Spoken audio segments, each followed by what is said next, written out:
What's up guys, Farhan here. Welcome back to another ultimate review. This is the review of the BMW C400 GT.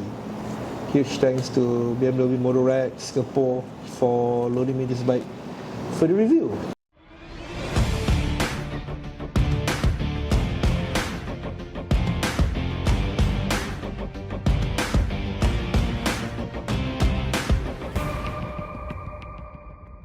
Okay guys, so before we begin the review, just an important note to highlight. Okay, 58.8% of our regular viewers are not subscribed to the channel. As you guys know, we've worked hard on these videos, day and night of planning, scripting, shooting and editing. So I humbly ask you guys to support us by subscribing to the channel. Why?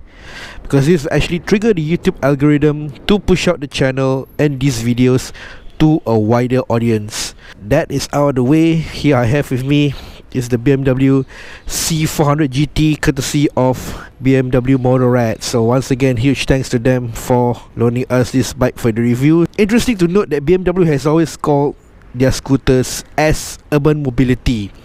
So these so-called urban mobility machines have always used the C series designation. It actually has a sister, the C400X, with different bodywork but similar engine. That's more of a city commuter, while the GT is more of a touring machine. And also the designation GT means Grand Tourer. That name itself says something on the purpose of the C400 GT. And of course, with myself being a tourer by heart, you definitely gotta ride a tourer variation of the machine. Whew. Okay, so let's sit on the bike right now. Anyway, this vlog is a bit different because we're actually reviewing it in Singapore, because unfortunately this particular machine, the insurance is not covered overseas. We'll just go back to our roots and do this review of the C400 GT in Singapore. Anyway, I deduced that the area of Pioneer shouldn't have too much vehicles for us to ride around. Of course, we cannot go above the speed limit over here. That is something to take note of lah. So at the weight of 212 kg, it's very heavy. Pushing this bike, honestly, I feel that it's slightly heavy even on my feet. Takes a bit of getting used to, but it's kind of typical for a bike in its class lah, comparing it to other class 2A scooters out there. Okay, we got a 12.8 litre fuel tank with a projected consumption of 3.6 litres per 100 km. So on a full tank, actually can go up to 331 km according to the onboard gauge cluster or infotainment system. Starting the bike is pretty straightforward, using a BMW keyless ride or transponder. Okay, so press on the button right here, you see the gauge cluster coming to life, and surprisingly the gauge cluster is empty. Brake in.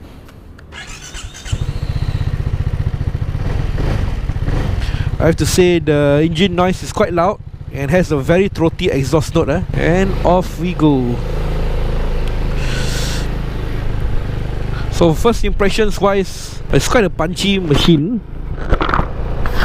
Especially when you're riding for the first time, you're used to riding a scooter which has a linear kind of acceleration. So I did this actually, and I was pretty surprised. So it's very torquey, it's very punchy, at least for a scooter in its class. Kind of similar to the Zontes 350E, which I tested earlier, but this one I feel the 400 GT is slightly more punchy, slightly more torquey. Right, so let's go on and about. And I noticed that riding it around, when you're riding in the curves, riding in the corners, it's very agile, it's very nimble, very easy to adapt. There's basically no learning curve at all. I find myself adapting to it pretty quickly, and it's just a beginner friendly kind of machine. I think if you were to skip your class 2B and then straight away get a class 2A bike, and this is your first bike, you have no problems or no issues just getting on board and hopping on the bike. Because wherever you turn the bike to, it just goes into the corner. Wherever you lean and point the bike to, and it's just that nice and comfortable of a ride. City riding, no issue I feel. Start-stop situations, slow traffic, lane splitting, it does pretty well. But as a tourer, I feel it's best suited on the highway once again, similar to the Zontes 350E. It does have some similarities with the Zontes 350, I feel, but BMW C400 GT has some shortcomings, I feel. But other than that, they are both on par with each other. and they are slightly better above all the Forzas and X-Max and ADV 350s lah. So slow riding like this, no issue at all. This is one of the few BMW scooters that I personally had my eye on for quite some time. When you think of BMW, you think GS, you think the S1K, all the sports bike, the adventure bikes, the off-roaders, but you never think that BMW would have a scooter, you know. And it makes sense lah. I mean, pretty much as a European brand, it should have a scooter within its lineup, given that scooters are the main form of transport in dense European cities. Personally, I'm just having fun with it. Comes with all the bells and whistles of what a BMW should have, like this multi-controller, for example, to control the gauge cluster or infotainment system. Also has all of the BMW quirks that only Euro spec scooters will have, I feel. Oh, speaking of BMW, we got a BMW X1 right in front of us. You know that some car BMW owners, they're not aware that BMW even has a motorcycle lineup, which is pretty interesting to hear.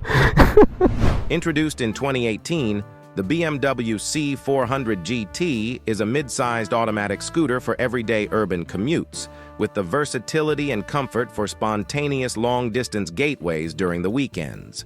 Its touring capabilities are emphasized in the GT name, which reportedly means Grand Tourer.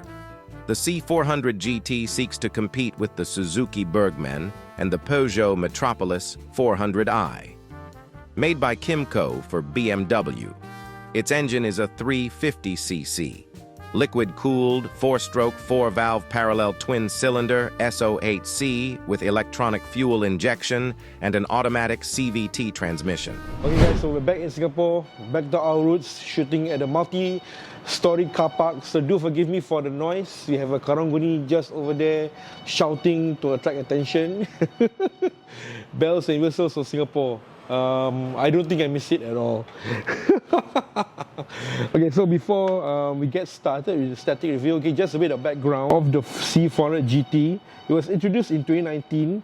GT stands for Grand Tourer, and being in the sub 400cc category, it's more of a middleweight kind of bike by European standards, in similar leagues to the Yamaha X-Max and the Honda Forza. So as usual, we're going to start off with the riding posture. Okay, so standing on this bike right now, it's very comfortable. Okay, I love the plush seat on this, especially the backrest provides that extra comfort when you are touring long distance. Okay, we got huge footboards over here. You can sit any position you want over here, like this, cruiser style, in between, scooter style, very comfortable. And also, the film foot pack is actually a separate floorboard. You cannot fold it in or hide it, unlike most automatic scooters. But I have to say that the design of the pillion footboard really makes sense, as it blends well with the C400 GT's angular design. And I really cannot get enough of the plush seat, guys. It's very comfortable and long distance riding. I don't have any butt aches whatsoever. But as this is a scooter, after riding it for quite some time, you tend to hunch your back. So do straighten your back from time to time lah. And 165, because of the wide nature of the seat, I'm tiptoeing slightly.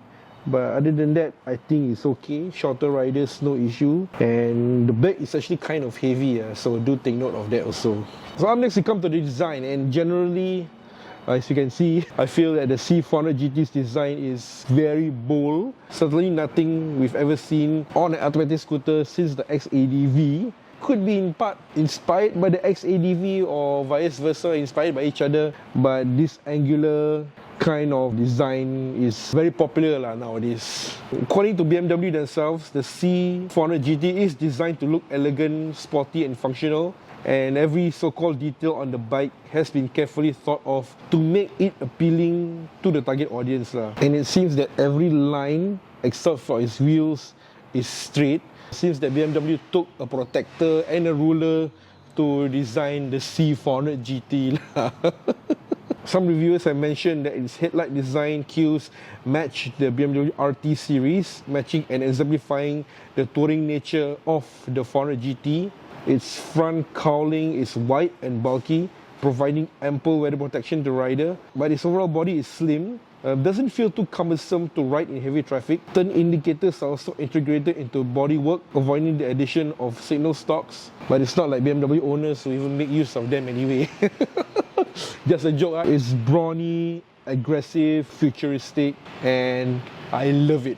I really love it. To come to the handlebar controls and the TFT gauge cluster. It's a typical scooter handlebar. We got the plastic cladding over here. Of course, I'm not really keen on this. Difficult to mount accessories like your Insta360 lah, or in this case, the IU unit is mounted to the mirror mounts. Plastic cladding, pretty premium. Has the BMW badging in the middle so that you don't forget that you're riding a BMW. The riding controls, if you've ridden a BMW before, this will feel all too similar. All of the BMW motorbikes all feature the same riding controls, including the multi-controller to the left over here. We got the flashing high beam button in the front, daytime running lights, hazard menu button to control the TFT gauge cluster together with the multi-controller, signal indicators and horn. And to right over here, we got the kill switch and starter. Pretty straightforward, pretty simple. In some countries, the C400 GT is sold with heated grips and heated seat. Not sure if the Singapore ones have that as an option, but there are holes here to indicate where the buttons for the heated grips are lah. For me, it's okay if they don't include it in Singapore. I mean, we don't really need heated grips anyway, but it'll be a nice feature for a premium bike like this lah. Up next, we come to the 6.5-inch TFT gauge cluster. Okay, so to turn on the bike, there's this button over here. Just press it and you can see the gauge cluster turning on. You got the animation of the C400 GT, and at first glance, this is what you get. The speedometer at the center, slightly offset to the left. The rider info status on the top right hand corner. The temperature at the bottom left corner. And the clock at the bottom right hand corner. So if you pair this up with the BMW connectivity app, which I don't have it, it will actually display the speed limit of the road that you're riding on. And a lot of these features actually rely on the BMW connectivity app lah. You press down the menu rocker, you can access a wide range of features such as My Vehicle, Urban, Navigation, Media, Telephone and Setting. Okay, so we start off with My Vehicle lah. And of course, I'm not going to elaborate much on this, but currently this particular machine is due for servicing lah. So basically it gives you all the stats of the ride and everything. Servicing is due BMW. Servicing is due. Okay, so we got Urban. So Urban is this particular option whereby you can display the tachometer in the gauge cluster as you're riding as well. So this feels much more normal, but I feel that the tachometer is taking up a lot of space. And navigation, media and telephone, you need the BMW connectivity app, and also you can pair this up with your helmet intercom as well. So for settings, I'm not going to mention too much lah, but basically this is it. So this is the toggle, the other settings and also the other connectivity that the bike is able to connect with lah, including, like I said, mobile and passenger and rider's helmet also. Basically it's straightforward. So to toggle the rider info on the top right hand corner, you press up. Currently it's showing range, which is good to have. So currently it's 286 and you top up full, it displays 331 kilometers. So we got the fuel gauge, odometer, average fuel consumption 1, average fuel consumption 2, riding time 1, riding time 2. And this is interesting. There's this symbol with coffee and 1 on it. I thought it's coffee break lah, but it is coffee break actually. It's actually a break 1, so you can toggle on how long of a break that you have taken before you proceed to ride on lah. So we got average speed, which is 41 kilometers. I didn't go fast on this bike yet. Well, we cannot go fast because we're riding in Singapore. And we're back to the range. So warning lights to the left and right surrounding the gauge cluster, and other than that, that's it lah. Because this is a keyless system, you're not going to use the key to actually lock the handlebar. So to lock the handlebar, you full left the handlebar, then you just press on the power button, long press, you will hear a whirling sound. And once the mechanical sound is activated, the handlebar is locked. Okay, so to unlock, you just press the power button again, make sure the key is in range, and the mechanical sound unlocks the handlebar itself. Right, so as with any other scooter, the BMW C400 GT comes with the necessary storage to make it convenient when you're riding on the go, and especially for a touring bike. To access all of the storage, you need to turn on the bike. You cannot actually unlock it when the bike is turned off. You see, it doesn't open at all. Okay, so power on the bike and you can push all the buttons. Okay, so we start off with the storage cubby. Yeah, so open it up, pretty straightforward. There's a button over here. You can hear the whizzing noise of the electronic lock as you open the storage cubby. Quite decent storage space, more than enough for you to put all your small items like your passport, touch and go, handphone. And on the right storage cubby over here, there's even a USB-A port for you to charge on the go. And a hidden quirk that I found on the flaps of the two storage cubbies, we got the C400 GT branding on here. Okay, the C400 on the left flap and on the right GT. So even though you're not seeing the model and variation of the bike, is there telling you that it's a C400 GT when you open the storage cubby anytime. And we got the underseat storage as well. Okay, so opening it up, pretty straightforward, not very huge compared to Japanese scooters. Supposedly it's enough for 2 helmets, and I did try it out, okay, but it's very squeezy. The rear well features a flexi compartment, or what BMW calls a flexi case. So when this is opened out, it adds 30 liters of storage to the well, and this is to accommodate a full face helmet, which I tried, and it's quite squeezy, but is able to fit in my Shoei in there without the cardo. And unfortunately, you can only use this flexi case or flex compartment when the bike is not in motion. Basically, when the bike is parked or you're done riding for the day. And unfortunately, the bike will not move, and there's also a warning on the gauge cluster telling you that the flex case is activated. The reason for this is because the flex case will actually clash with the rear wheel mechanism. So to close back, just push up, and the warning is also gone on the gauge cluster. And if you need more storage, BMW Motorrad Singapore, they've kindly added this rear top case and bracket to show off the accessories that comes with the C400 GT, and the design really blends well with the bike. Provides additional 30 liters of storage in here. Even the way of operating is also quite unique. Kind of like a cool case style, where you press the button and you pull out the tab, it opens up. More than enough space for me to fit my camera equipment in here.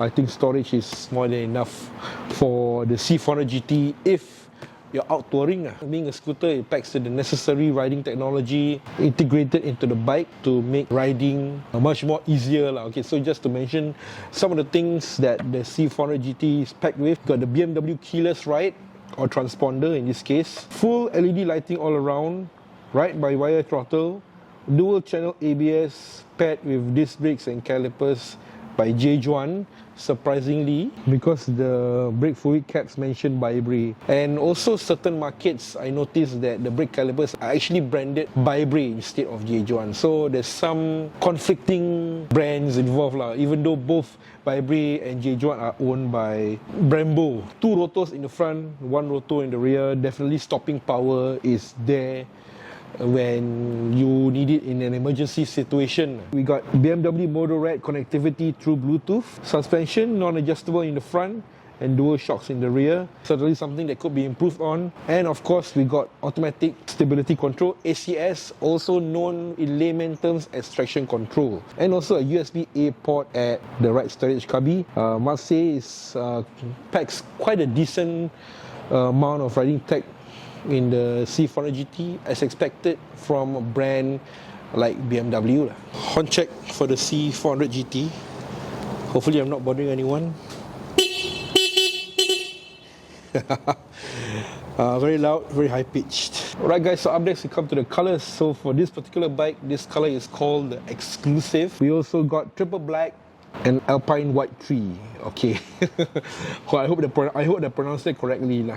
Okay, so Up next, the price. Okay, so from BMW Motorrad Singapore, the price is 34,800 with COE subsidy of up to $10,000. So do take note, this will vary in future because COE increases and decreases over time. We are not sure how long this promotion is ongoing, but that is what BMW Motorrad Singapore is offering. And on top of that, we got a 3-year international warranty with the option to extend for 2 more years. So you can go anywhere in the world and they're definitely going to help you out. Okay, so for Malaysia, the price starts from 50,500 ringgit, excluding road tax, registration and insurance. And of course, for the first time, we're seeing a BMW using it as indicators. Brakes are pretty good.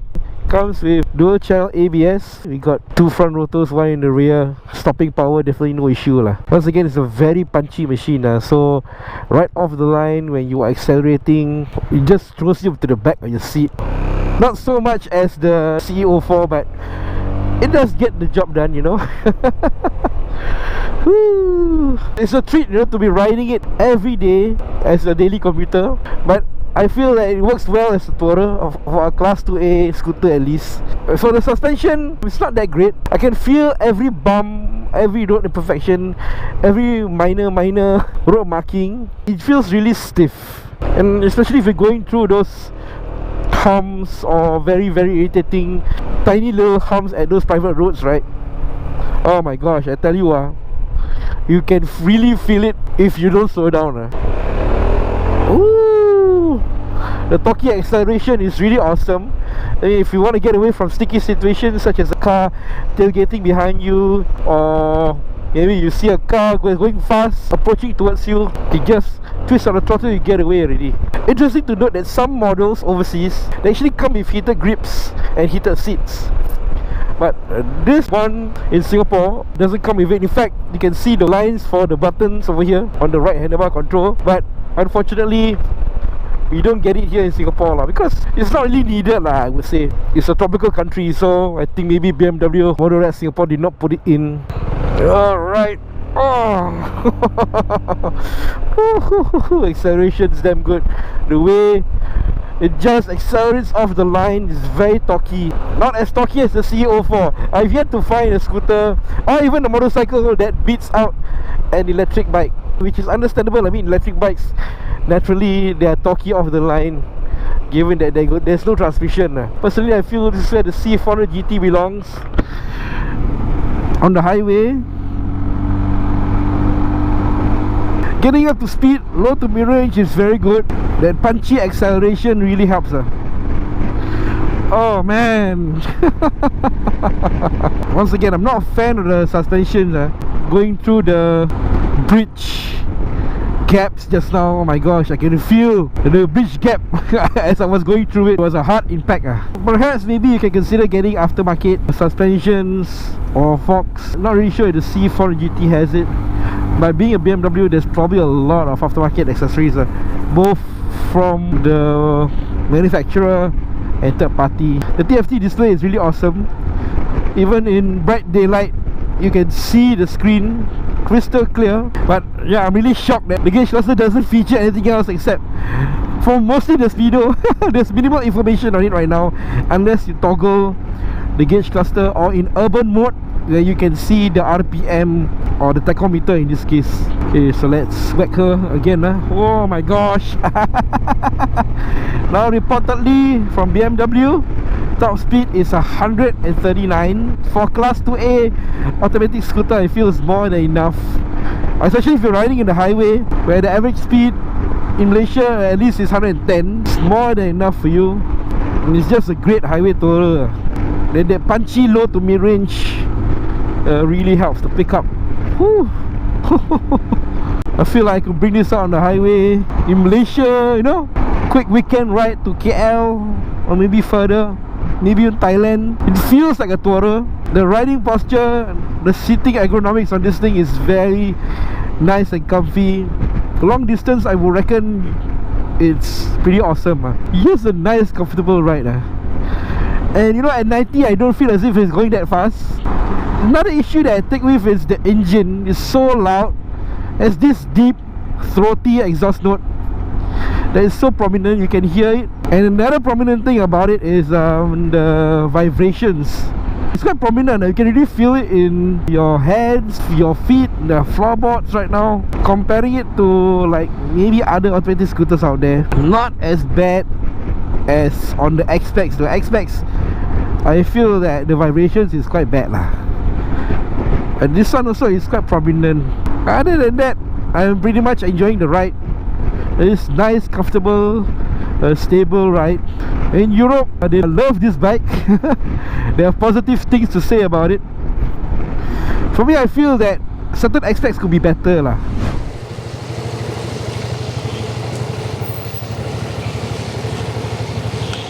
Okay guys, so I've had like 4 days with the BMW C400 GT, and overall I have to say I'm pretty impressed with the bike, especially for its radical outlook and design. Definitely a head turner on the streets. Handling is probably the best on an automatic scooter I've ever ridden before. It's very light, agile, nimble.